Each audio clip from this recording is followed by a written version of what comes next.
আচ্ছা তারপরে মানে এই ভাইয়ের সাথে দুইদিন দেখাইছি, বলি ভাই কি বিষয়, বললাম আপনার সাথে দুইদিন দেখাইছি। আর ভাই আমি ভাই তেলের বিষয় তা আমি তো বাইরে চলে যাচ্ছি। কম বলেন না না বলতে থাক, বলো বলো স্যার যা বলছে তাই শোনেন।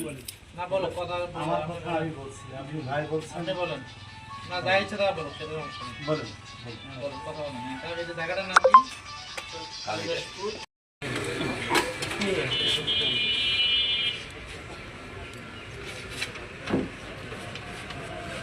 আমিরুল না? জি। কি না পুরো বয়স কত আপনার? আপনি তেল দেওয়ার কথা। তার হচ্ছে অন্যায় হচ্ছে সে যাদের কাছে সারাই আপনি তেল দিচ্ছে। আর আপনার অন্যায় হচ্ছে আপনি এই নিয়ম জানা সত্ত্বেও সরকারের যে পরিপত্র আছে, সরকারের যে নীতি নির্ধারণ আছে, আদেশ আছে, এগুলো ব্যত্যয় করে আপনি তেল নিচ্ছেন 1-2 লিটার না 430 লিটার তেল নিচ্ছেন।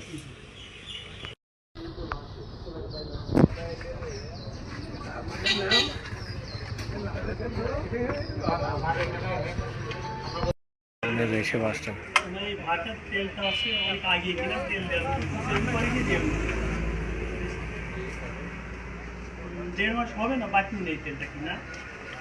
আমি অবশ্য কয়েকদিন ওই তেল আনতে ঘুরে এই যে দোকানদারি ছিল আমার ধারণা মানে আমার আত্মীয় না, আমি যেটা আমরা চলে আসি 2 বছর কথা